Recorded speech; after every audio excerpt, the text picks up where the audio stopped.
Hi folks, I'm here again today with some more tips for working with your voice online. I'm trying out the new green screen, as you can see, so I've decided to have some colour, and why not? We're all inside a lot more than normal, so I think we need cheering up. Today let's think about your postural alignment. You've probably found yourself sitting at a desk, for instance, in front of a computer, talking to people on Zoom or Skype or some other platform. This is fine, but it's very easy to get into bad habits and to suddenly find that you have pains in the neck, shoulders, hips, legs.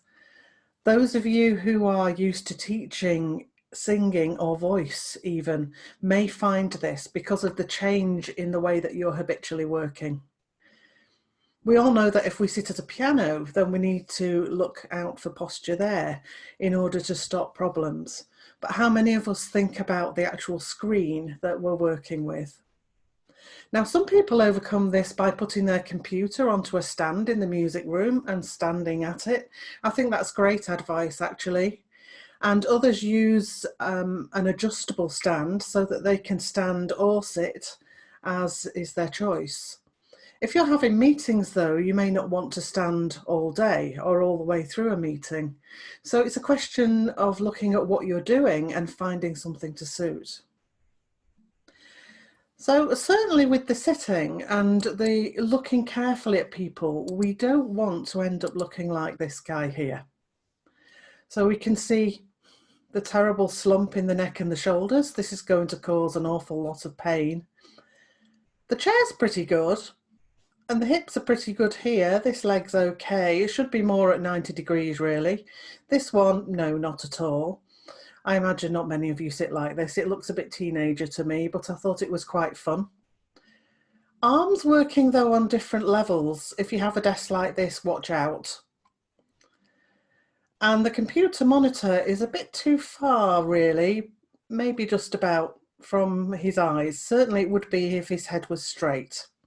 So in other words, if he was sitting with good posture here, with the head just balanced on the occiput, like this. I sometimes think this is a bit like the old nodding dog on the advert. I won't name him for obvious reasons. I like the earphones. That's something I talked about in the first session. But this distance is a problem. We need the screen to be about an arm's length away. I can touch my screen by doing that. And then you'll be able to see whoever it is you're looking at. If you really must have a meeting on a phone, then again, make sure that you're holding the phone in a way that won't crane your neck and cause problems. A good way is to have it up here. I've got a little strap on mine so that I can keep my fingers in there and look at the phone without having to nod down to it like this. Your head weighs a lot and it will put a lot of pressure on the back of your neck if you do that, and you'll end up with pain here and pain transmitted down to the shoulders and possibly down to the back as well. Okay, let's just stop sharing him for a minute and I'm going to show you something else.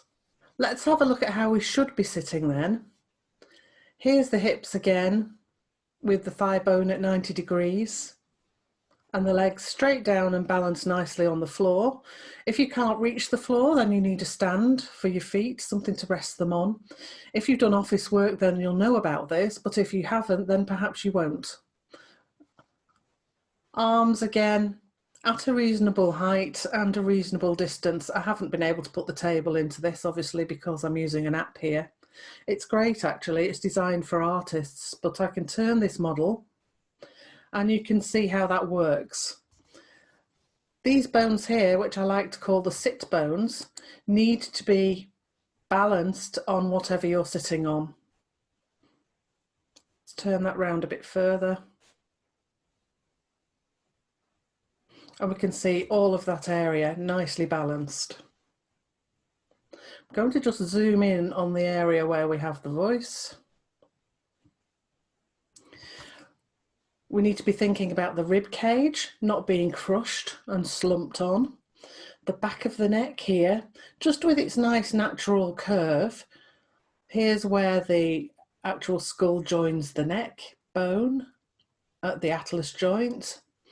And this little bone here is called the hyoid, and you may or may not know this, but your whole voice box, your whole larynx is slung from this bone.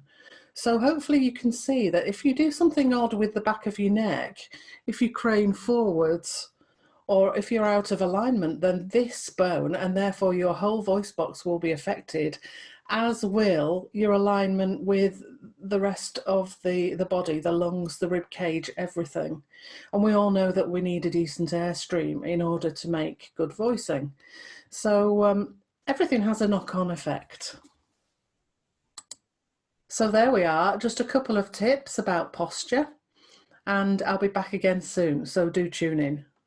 Bye for now.